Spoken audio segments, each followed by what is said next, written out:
And that's why diet culture can be so dangerous, because it really teaches us that unless we're doing something that's going to lead to major fat loss or major weight loss, it's pointless. But it's not. It's not.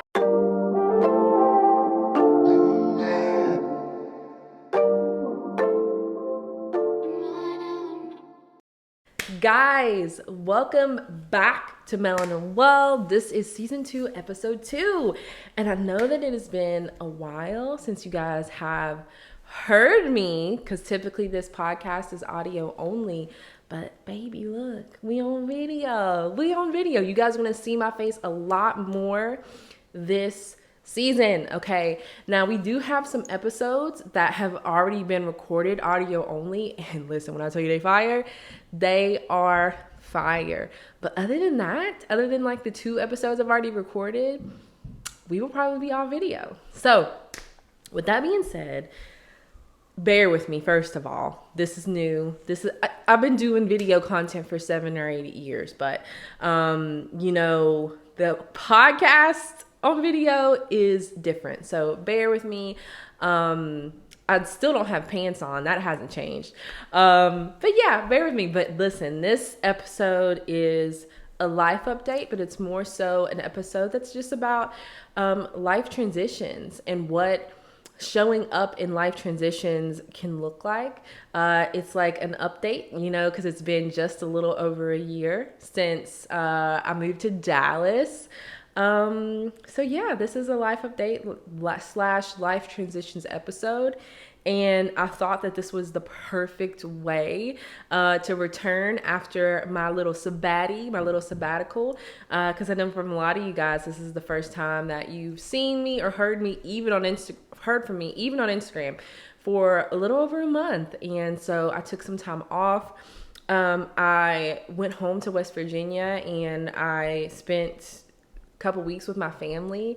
The 3-year anniversary of my brother's passing happened, and I got to be with my family during that time, and I wouldn't trade it for the world. It was just such a my favorite trip home ever, basically. So that's what we've been up to. We'll talk about it all in depth. Also, this is not our permanent video setup. I just couldn't wait any longer. There's going to be a dresser right there with flowers and plants and pictures.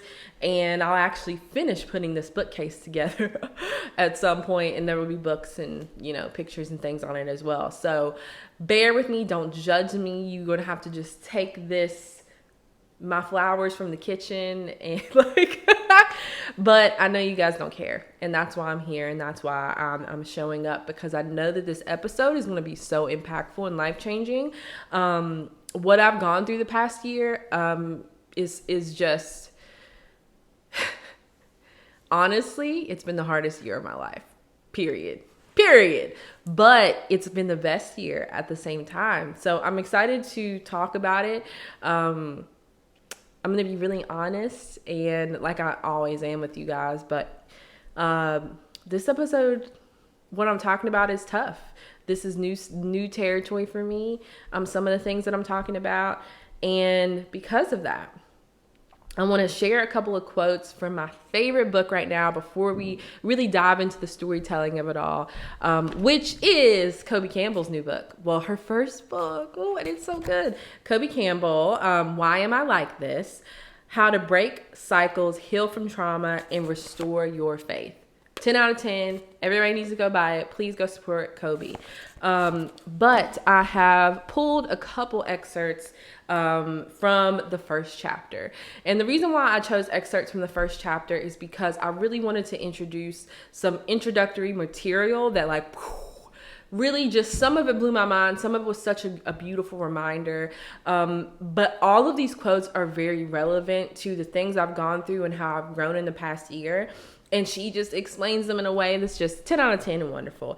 I know that so many of you guys are going to connect with these quotes. And what I would love for you to do is take note of any of these excerpts that you just really connected with and you really loved and you said, oh, that's me. I want you to take note of them. Go over to Instagram. My @ is I am Melanin Well. DM me the ones that you connected with most. I would love to have conversations with you guys about them this week, because when I tell you I connected to every single one, I mean that in my heart. So I really want to have open conversations with you guys, because ultimately I really want to create more content that talks about these things. So I need to hear your stories. I really need to hear this part of your stories, because I'm going to be creating more content about the intersection of trauma and your health and wellness, because baby, it's very relevant. I can't stress that enough. So we're going to go ahead and dive into these quotes, and then I'm going to share just a little update of what the past year has looked like. And I have listed some lessons that are both spiritual lessons and wellness lessons that have really just been paramount for me over the past year, but really the most in the past couple of months. So welcome to video content. Welcome to my apartment. She just barely moved into, so let's get into it. All right, guys. So the first quote is, "It's easy to run from our problems when the world rewards the busyness that distracts us from seeing the true state of our heart." Listen, baby. Listen, that's me. That's me. I have chased busyness my entire life. And the past year, trying to resist that and like truly dive deep into my healing and like face my deepest, darkest wounds has been at some points excruciating, terrible, the worst. But the overflow of that, the payoff of that, like, I'm already about to cry, y'all. So if you connected with that, please send me a DM.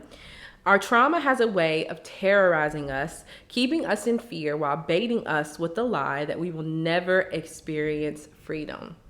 Baby, that's me too. Baby, that's me too. Listen, I know that I am the most upbeat, supportive person to you guys. That's a gift that God has given me. God has given me a gift to make people feel like they literally can do anything.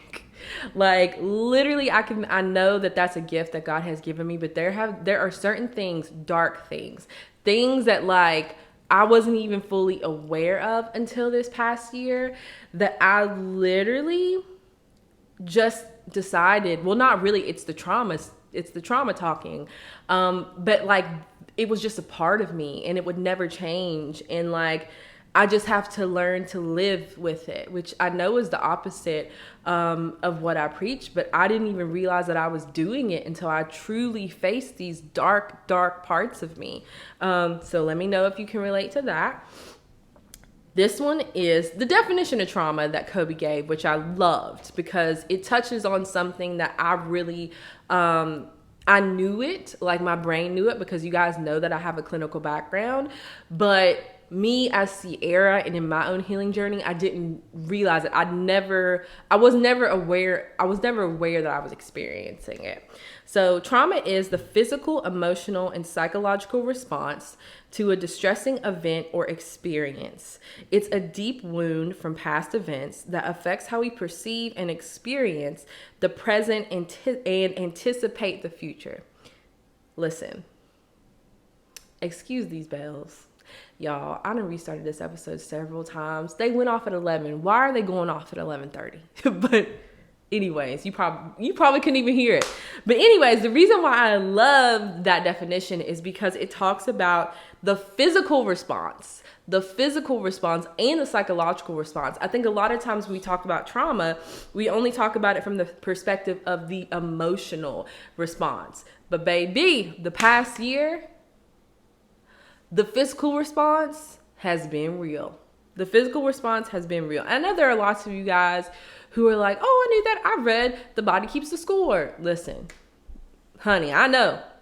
But when you're in it and you're aware and you're like, oh, and you have that moment where you see it, life-changing.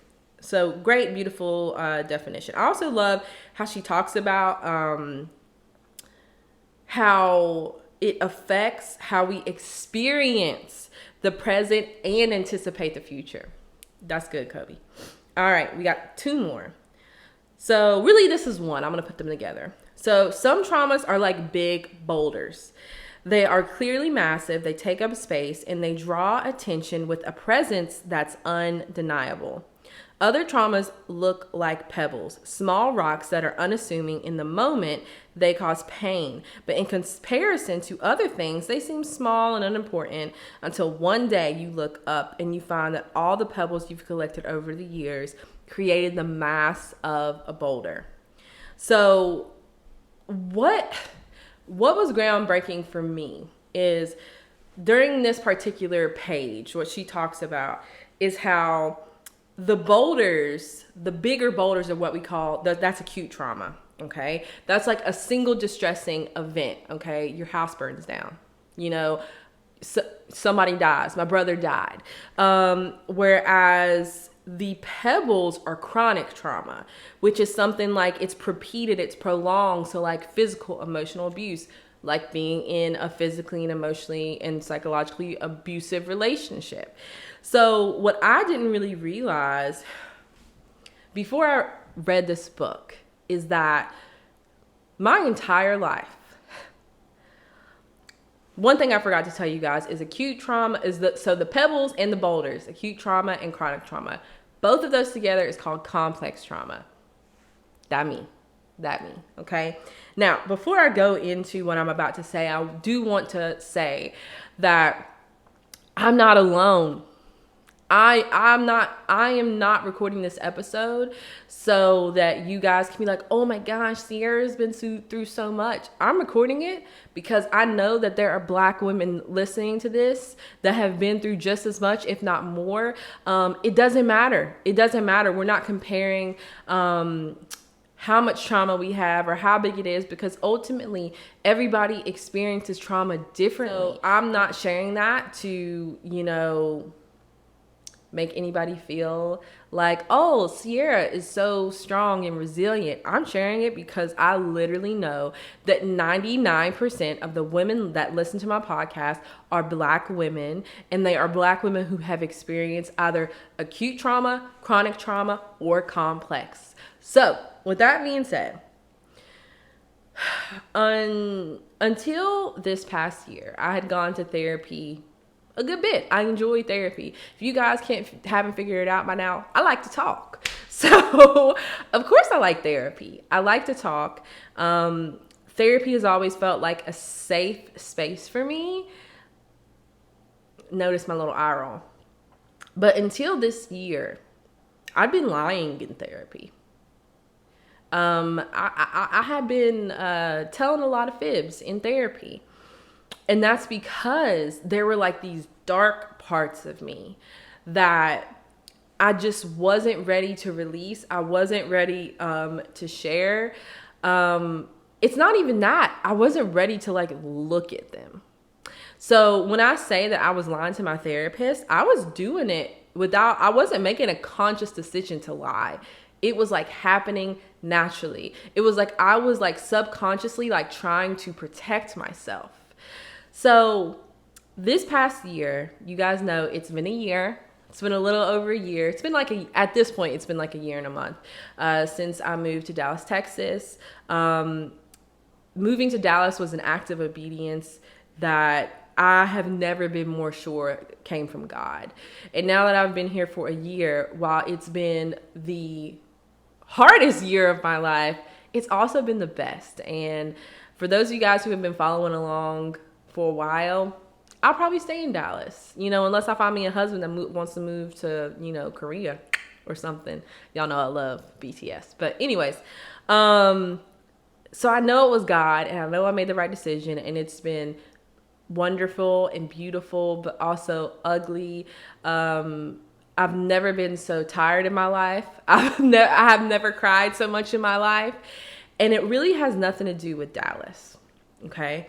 So I told you guys that this episode would be about life transitions, and I want to make it clear that those things that I just listed off, it's literally not because of anything that has to do with Dallas, Texas. What it has to do with was my move here and me being here and making the decision that it was time to face the music. Like, it was time to face those ugly parts of me. And that really didn't happen until probably I was here for 6 months. I really struggled the first 6 months.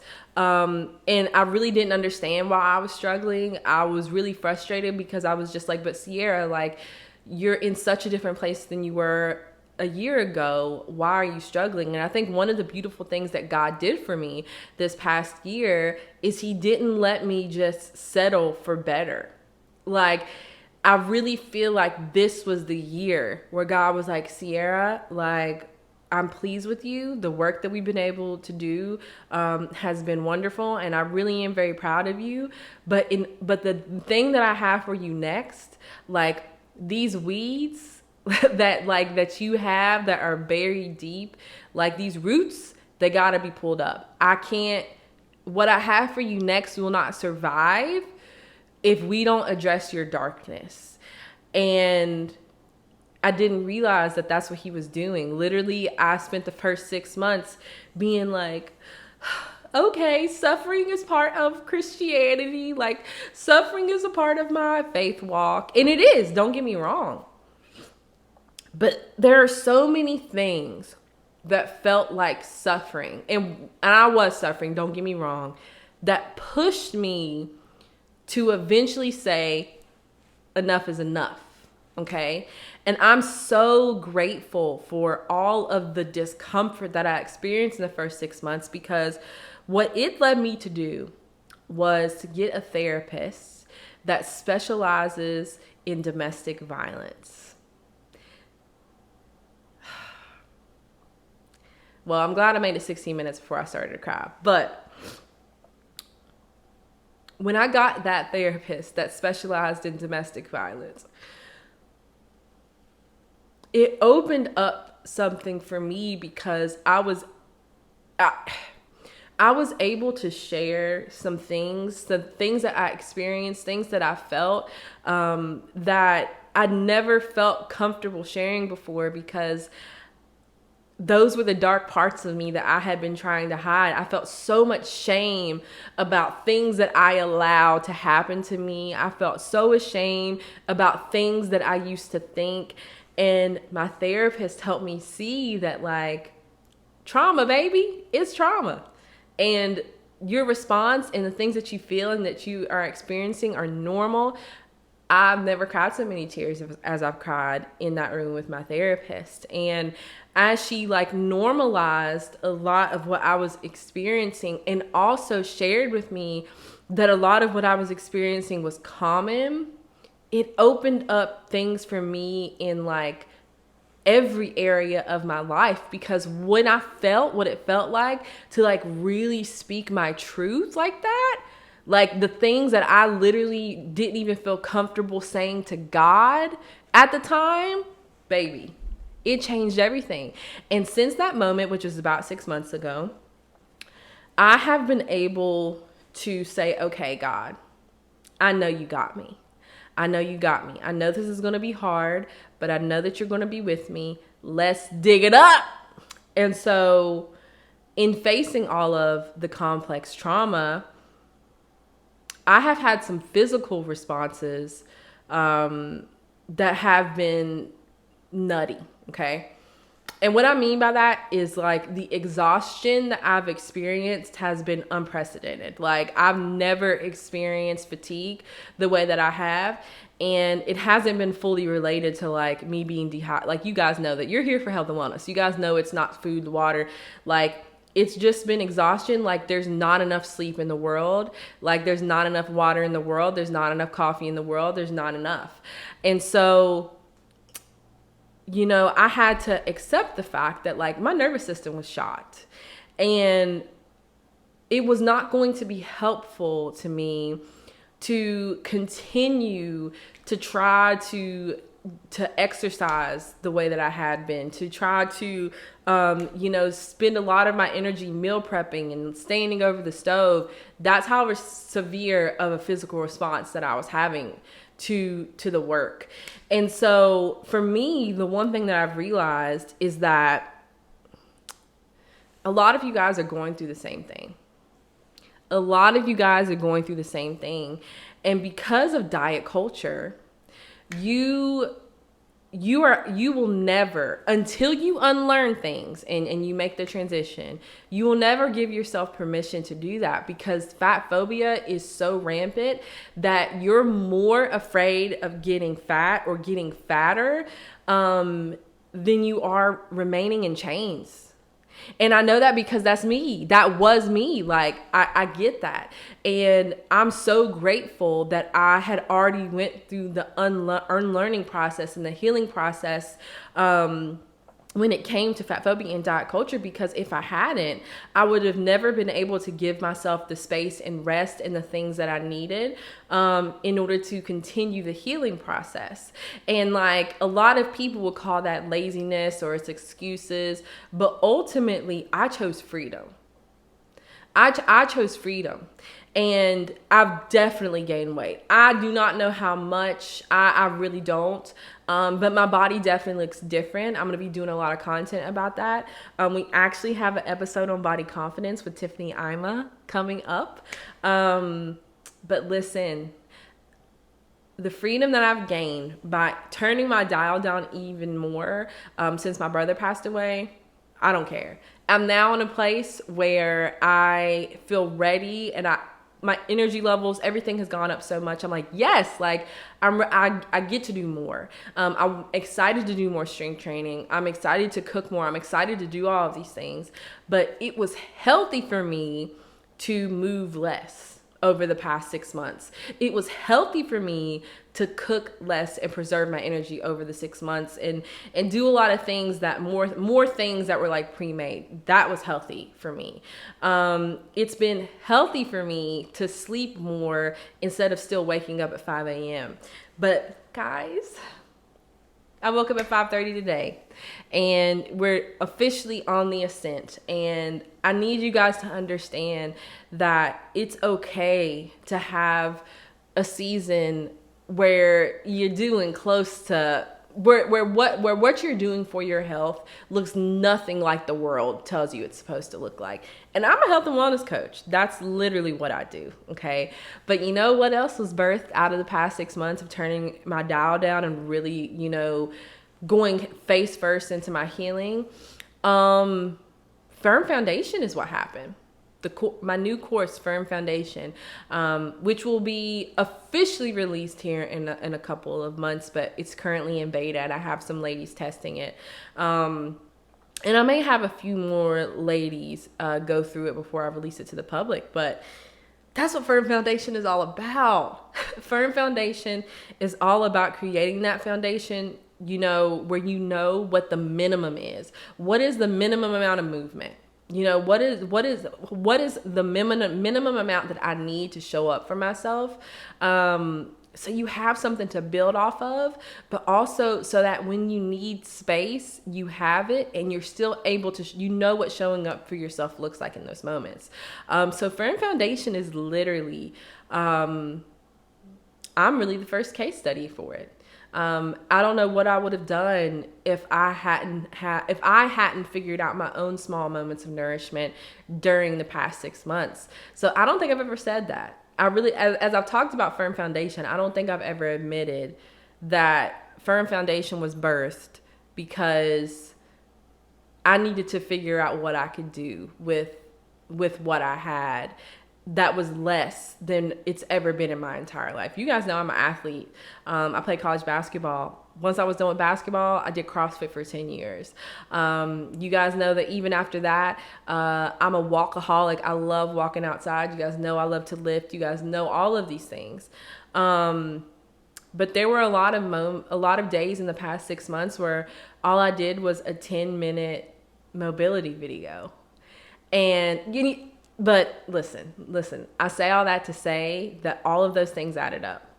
And listen, I couldn't be more happier. Like, I really couldn't be more happier. And I'm so grateful that I was able to do that, but also that God sustained me through all of it. Listen, I'm going to read my takeaways here in just a second. But I think what I need to say and what I need to share before we go into the takeaways to close out this episode is that none of this would have happened without God. And I think I'm talking a lot about therapy, and I'm giving a lot of credit to my therapist and myself for like being gentle with myself and being self-compassionate. But listen, God led me to my therapist. God hampered me. Like, he was on me about rest, like relentlessly. I ain't rest because I woke up one day, I was like, I need rest. It was no, like, God was like, Sierra, rest. Next week, Sierra did not say to rest last week. Next week, Sierra, tag on it. I need you to rest. Like, that was the experience. He did not give up on me. He did not give up on me. And even this apartment, I will have to do like a separate video about this apartment. And I know that you can't really see anything right now, but since I moved to Dallas, I was doing like short-term, like rentals, you know, roomies, those type of things, just because I wanted to get here. And, you know, I really should not have qualified for this apartment that I live in now. And I think that I told you guys that when I moved here, one of my biggest goals was like, I really wanted to build my sanctuary. Like, my living situations for probably the past 10 plus years have not been a sanctuary. I don't remember the last time I had a sanctuary. And I knew that's what I needed, because one of the things my therapist has told me that like I've really just been like craving, and she put a word to it, is I've really been looking for embodied safety, like feeling safe. And you know, since I moved here a year ago, I haven't felt safe in any of my spaces, and for different reasons. And we're not just talking about physical safety. We're mostly talking about like emotional safety. And yesterday I woke up and I just thank God, because yesterday was such a beautiful day. Like, I danced in my kitchen, you know, while I cooked dinner, and just all of these little moments where I'm just like, I cannot believe that like we did it. But I promise I'll talk about it on a different episode because it's too long to talk about. But I literally did not, when you looked at the requirements for this apartment, did not meet them. But it didn't matter. And I've never believed God for something so hard in my life. I could have easily just settled for like whatever I qualified for and didn't take a risk. But when I walked into this apartment with my fire apartment locator, if you live in Dallas area and you're getting ready to move, hit me up. I will connect you with Mia. She's the best. But I knew that it was going to be a place where I created something. I created things that were going to change the rest of my life. And for weeks and weeks and weeks and weeks, I just prayed and prayed and prayed and prayed and prayed and prayed and prayed and prayed and prayed and prayed and prayed and prayed and prepared, and finally got brave enough to apply. And I'll never forget the moment that I got the approval. My roommate texted me from the living room and was like, "Are you okay?" Because I was weeping, honey. So yeah, anyways, like I said, we'll talk, because there's definitely going to be a financial episode. So we'll talk about that in a bit. But I want to give you guys my biggest spiritual and wellness takeaways from the past year, from just especially the past 6 months in just this major life transition. So the first spiritual one, and really it's kind of both, is that healing isn't linear. I already knew that, but this past year... it's been the most relevant ever in my life. So number one, healing is not linear. Number two, he wants the things that he has already delivered you from. Release the shame and turn to him, accept his grace. So I realized that what I was really struggling with is that I was struggling with things that I felt like God had already delivered me from.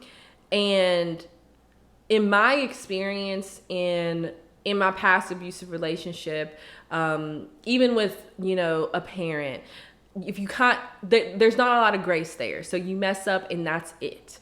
And so for me, I was just like, You already gave me a chance with this thing the first time, and you healed this thing the first time. There's no way you're going to do it again. Not the same thing. How ungrateful, Sierra. But ultimately, it was it was like that moment and realizing that that's what grace is, and he will continue to deliver me from that thing how many ever times he has to. Accepting that grace, woo, that was a big moment for me. The third one is that my confidence is in God. My confidence is in God. It's not in myself and what I do. It's not in how I look. It's in God. And so, I had to realize that, because as I'm giving myself this grace, and like I told you, my body has changed a little bit.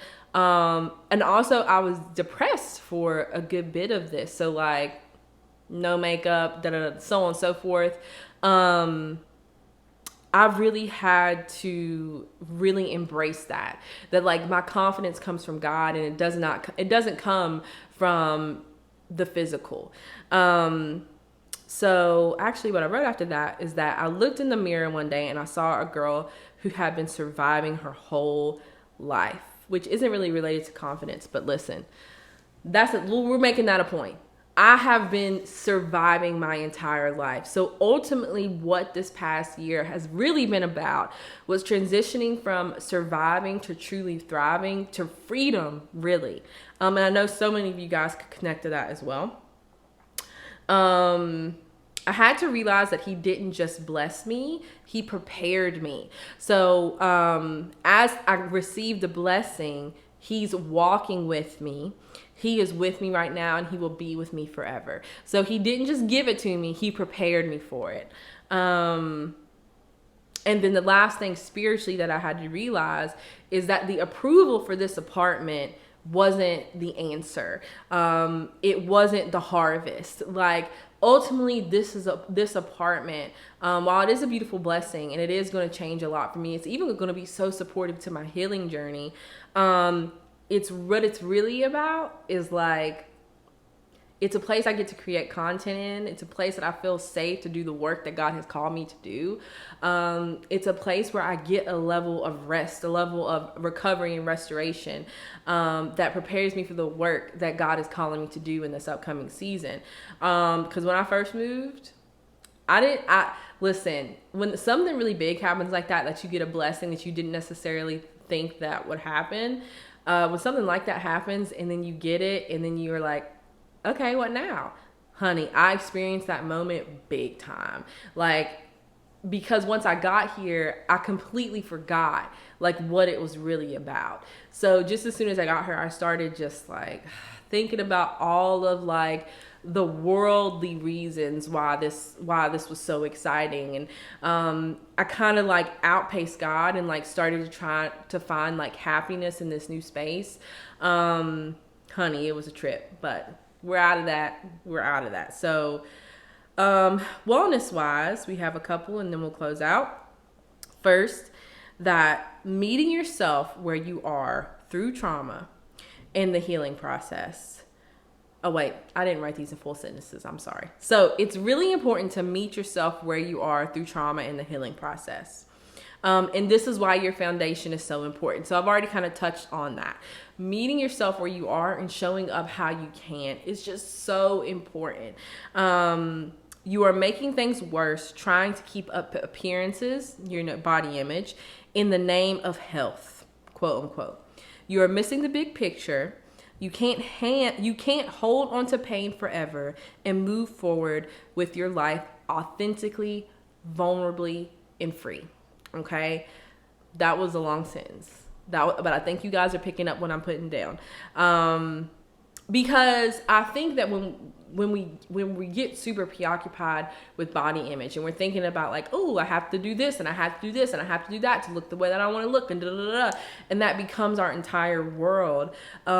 I think a lot of times by default, we can kind of put off the healing process. Like that's more important in the moment. We can kind of put off the healing process.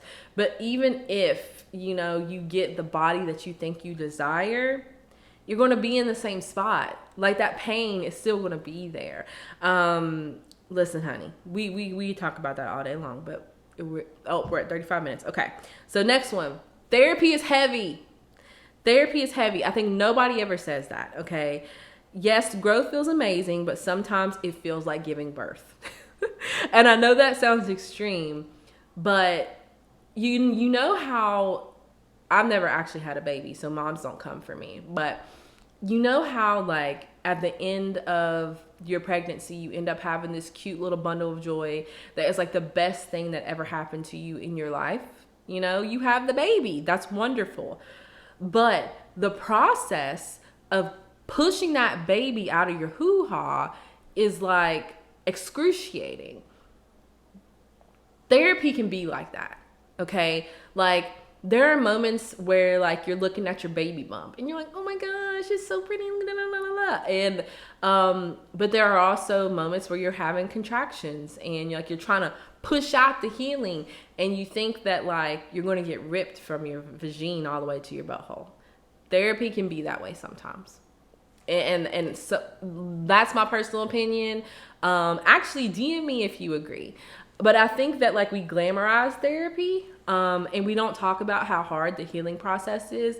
I think that there is this myth that if you heal in therapy, then it's not ugly. But that's just not the case. And then the last one, it's a good one, body image one. It's harder to obsess over your body when it is moving. Stagnation creates preoccupation, and that's why I felt so insecure during isolation. So now, I know that sounds contradicting to what I said about meeting yourself where you are. But if you remember, I talked about how a lot of times what I would do was like a 10-minute, mobility video, or a lot of times it was like 10-minute strength training videos. I've never been a workout video girl, but it really helped me in this healing season. And the one thing that I realized, I am a person who is really big on when I'm depressed, when I'm struggling, I isolate. Like, I'm a big isolator girl, okay? And so I noticed that, like, sometimes I would just feel really bad about myself. And I thought it was just depression, but I do think a lot of it was because I was isolating myself. And when I was isolating myself, I was literally never leaving the house. I wasn't talking to people. And so I became more preoccupied with the way that I looked and the way that I felt because I was stagnant. And I think that has, moving more, even if it's just 10 minutes a day, that's why it can be so powerful. I mean, obviously there are all of these health benefits to movement, but I think just from that perspective, just doing something when you're feeling bad can be so helpful. And that's why diet culture can be so dangerous, because it really teaches us that unless we're doing something that's going to lead to major fat loss or major weight loss, it's pointless, buddy. It's not. So that's why joyful movement is just so important. Even like I talked about last night when I was dancing in my kitchen while I was cooking dinner. Listen, we're going to talk about everything we've talked about today. We're going to talk about more in depth throughout this season. But the next couple episodes that we have are fire. Like I said, we have an episode coming up soon with Tiffany Ima that's just wonderful. It's about body confidence. And we also have an episode with Sandra. If you guys remember Sandra, we did a Christ-centered meditation episode in season 1. Season 2, Sandra comes back and we talk about tapping, EFT, which has been a tool for me that during my healing process was absolutely groundbreaking. I tapped before this episode, and I did a tapping session on courage. And I don't think I would have been able to share this the way that I did without that tapping session. So I love you guys so much. And again, bear with me through this transition to making this a video podcast. I love you guys so much. And it feels really good to be back. And I will say that even though I'm back, I'm here, I'm still going to be posting less. I'm going to be easing my way back into, nearly daily posting. But for now, we're going to be doing the podcast plus 3 posts a week on Instagram and TikTok.